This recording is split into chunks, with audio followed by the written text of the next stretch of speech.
ஸ்டாலின் வெற்றி பெற்றாலும் ஆட்சியை பிடிக்க முடியாது. திரைமறைவில் போடப்பட்ட மிகப்பெரிய டீலிங். திமுகவுக்கு ஆப்படிக்க போகும் 2 முக்கிய தலைவர்கள். அறிவாலயத்தின் ஆட்டம் முடிய போகிறது. வணக்கம் நண்பர்களே. முதலமைச்சர் ஸ்டாலினை பொறுத்தவரை மீண்டும் திமுக 2.0 ஆட்சியை கொண்டு வந்துவிட வேண்டும் என்று தீவிரம் காட்டுகிறார். அதோடு கடந்த 2021 சட்டமன்ற தேர்தலுக்கு முன்பு தான் கொடுத்த பல முக்கிய வாக்குறுதிகளை நிறைவேற்றாத போதும் இப்போதும் ஒவ்வொரு பிரச்சாரங்களிலும் வாக்குறுதிகளை வண்டி வண்டியாக அள்ளிவிடுகிறார். கடந்த தேர்தலுக்கு முன்பு கொடுத்த வாக்குறுதிகளையே இன்னும் நிறைவேற்றவில்லையே, இப்போதும் அள்ளி விடுகிறோமே, மக்கள் நம்புவார்களா என்று கூட அவர் யோசிப்பதில்லை. தமிழ்நாட்டு மக்கள் நாம் என்ன சொன்னாலும் தலையாட்டி கொண்டே இருப்பார்கள். தாய்மார்களுக்கு நாம் கொடுக்கும் 1000 ரூபாய் அதற்கான வேலையை செய்யும் என்பது போன்று அவர் செயல்பட்டு கொண்டிருக்கிறார். இந்த நிலையில்தான் இதுவரை இல்லாத அளவுக்கு திமுக கூட்டணியில் இடம்பெற்றுள்ள முக்கிய கட்சிகள் மிகப்பெரிய அளவில் அதிருப்தியில் இருக்கிறார்கள். காரணம், திமுகவுக்கு சிறுபான்மையினர் ஓட்டுகள் மட்டுமே உள்ளது.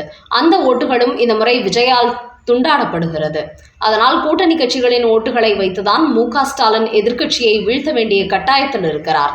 என்றாலும் கூட எந்த கூட்டணி கட்சிகளுக்கும் அவர் முக்கியத்துவம் கொடுப்பதில்லை. கூடுதலான தொகுதி கேட்டால் உங்கள் கட்சிக்கு அப்படி என்ன வாக்கு வங்கி உள்ளது, நாங்கள் கொடுப்பதை வாங்கிவிட்டு செல்லுங்கள் என்பது போன்ற அறிவாலய புள்ளிகள் எடக்கமடக்காக பேசுகிறார்களாம். அதோடு காங்கிரஸ் கட்சி ஆட்சி அதிகாரத்தில் பங்கு கேட்டபோது தமிழ்நாட்டில் 3% கூட வாக்கு வங்கி இல்லாத கட்சி எங்களிடத்தில் ஆட்சி அதிகாரத்தில் பங்கு கேட்பதா என்றும் அத்தனை திமுக அமைச்சர்களும் காங்கிரஸ் கட்சிக்கு எதிராக கொந்தளித்தார்கள். அதற்கு மாணிக்கம் தாக்கூர் உள்ளிட்ட சிலர் மத்தியில் காங்கிரஸ் ஆட்சியில் இருந்தபோது அந்த கூட்டணியில் இருந்த திமுகவுக்கு நாங்கள் ஆட்சி அதிகாரத்தில் பங்கு கொடுத்தோமே, நீங்கள் மட்டும் ஏன் கொடுப்பதில்லை என்று கேட்டால் அது திமுகவின் வழக்கம் அல்ல, தமிழ்நாட்டு மக்கள் கூட்டணி ஆட்சியை ஏற்க மாட்டார்கள் என்று ஏதேதோ சொல்லி மழுப்பினார் ஸ்டாலின்.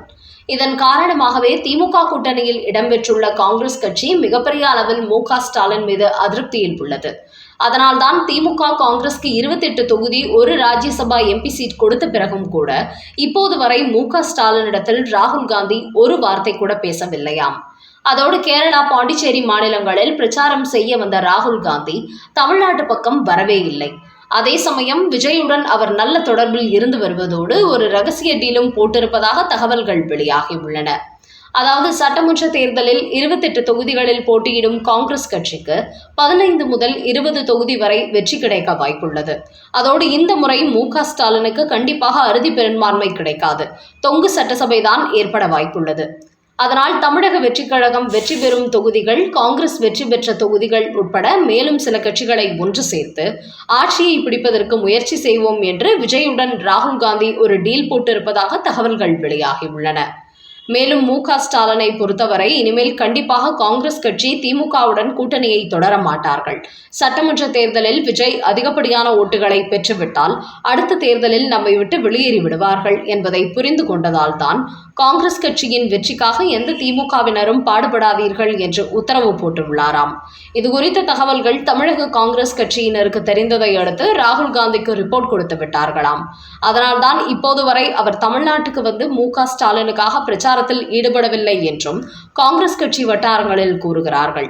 இப்படி திமுக கூட்டணியில் இடம்பெற்றுள்ள காங்கிரஸ் மட்டுமின்றி விசிக, கம்யூனிஸ்ட் கட்சிகளும் கூட ஸ்டாலின் மீது அதிருப்தியில்தான் உள்ளார்கள்.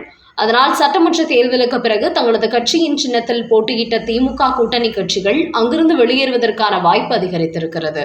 அதனால்தான் ஒருவேளை தப்பி தவறி ஸ்டாலின் என்டிஏவை விட கூடுதலான தொகுதிகளில் வெற்றி பெற்றாலும் கூட அவரால் ஆட்சியை பிடிக்க முடியாது என்பது தெரிய வந்திருக்கிறது.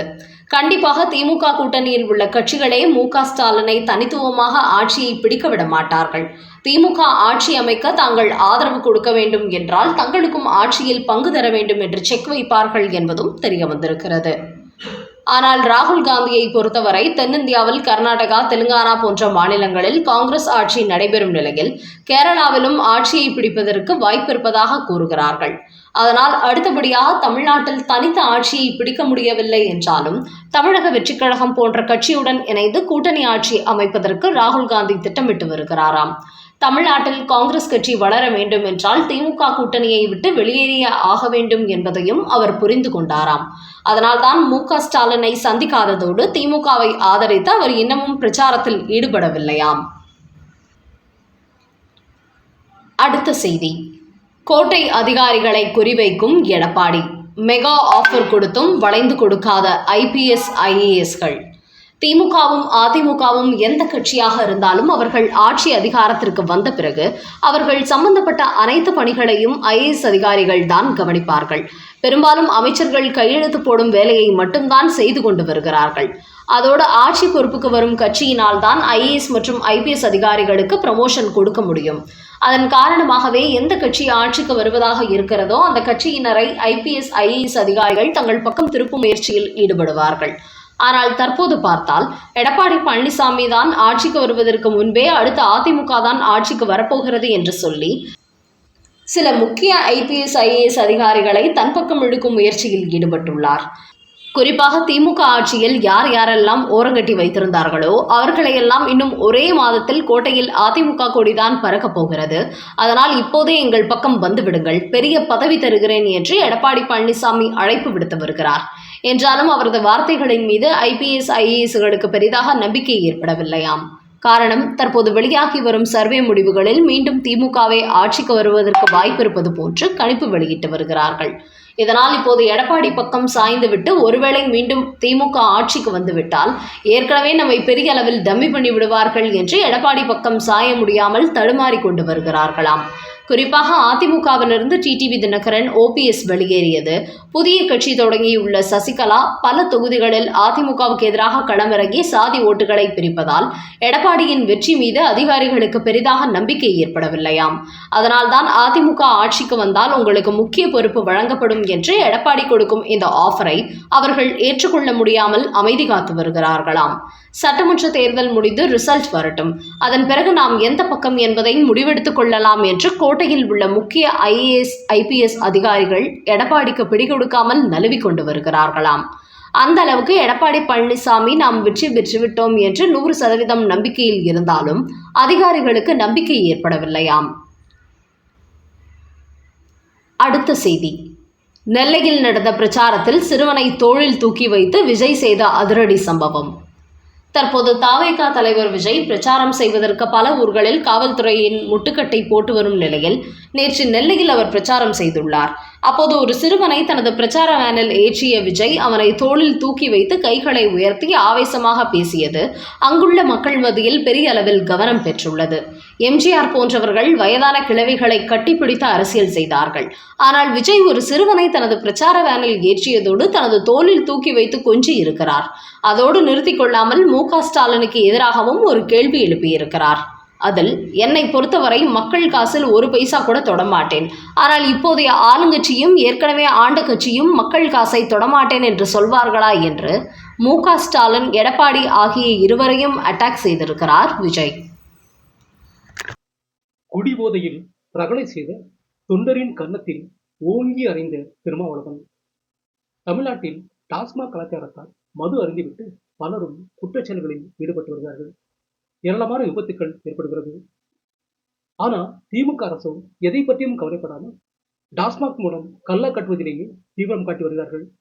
இந்த நிலையில் திமுக கூட்டணியில் இடம்பெற்றுள்ள திருமாவளவன் நேற்று பெரியகுளம் சட்டமன்ற தொகுதியில் போட்டியிடும் தனது கட்சியின் வேட்பாளரை ஆதரித்து வாக்கு சேகரிக்க சென்றிருந்தார். அப்போது அவர் திறந்தவெளி வேலையில் சென்றபோது விடுதலை சிறுத்தை கட்சியை சேர்ந்தவர்கள் மது போதையில் வாகனத்தில் ஏறி ரகளையில் ஈடுபட்டுள்ளார்கள். இதனால் கடும் கோபத்துக்கு ஆளான திருமாவளவன் ஒரு தொண்டரின் கன்னத்தில் பலார் என்று ஓங்கி அறைந்திருக்கிறார். அப்போதும் அவர்கள் ரகளையில் ஈடுபட்டுதான் வந்திருக்கிறார்கள். இதனால் கோபத்துடனேயே அந்த பிரச்சாரத்தில் பேசிவிட்டு அங்கிருந்து வெளியேறியிருக்கிறார். இந்த டென்ஷன் காரணமாக அங்குள்ள பேருந்து நிலையத்தின் அருகில் உள்ள அம்பேத்கர் சிலைக்கு மாலை அணிவிக்க திட்டமிருந்த திருமாவளவன் அதை கூட மறந்துவிட்டு அங்கிருந்து விட்டால் போதும் என்று தெரித்து ஓட்டம் பிடித்திருக்கிறார்.